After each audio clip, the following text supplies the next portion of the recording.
Saudara, pertumbuhan ekonomi di Kalimantan Barat, Kalbar sebesar 6,48% lebih tinggi dari pertumbuhan ekonomi nasional.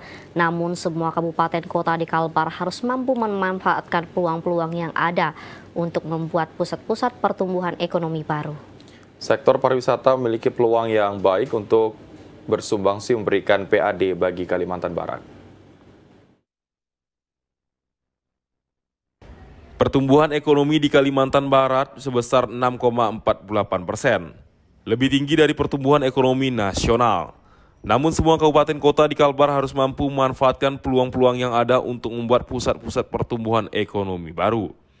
Apalagi saat ini Kalbar sudah mempunyai pelabuhan internasional Kijing yang merupakan pelabuhan terbesar di Pulau Kalimantan. Keberadaan pelabuhan Kijing bakal menjadi pendongkrak perekonomian di Kalbar asalkan adanya dukungan berbagai potensi yang ada. Sekda Kalbar Harrison mengatakan pentingnya memacu dukungan kabupaten kota tersebut untuk menangkap peluang-peluang sekaligus menumbuhkan pusat-pusat pertumbuhan ekonomi baru. Termasuk pariwisata di antaranya yang sering dikampanyekan oleh gubernur yaitu Temajo yang masuk wilayah Kabupaten Sambas.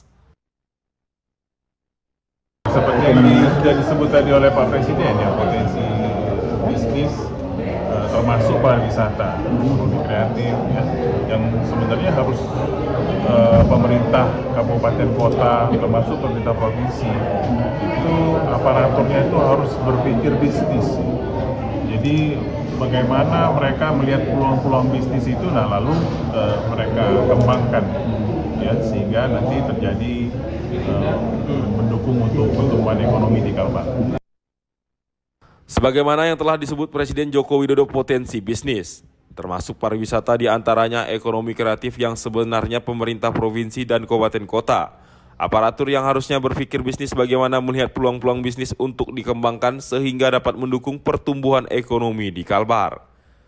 Tirza Dialin TVRI melaporkan.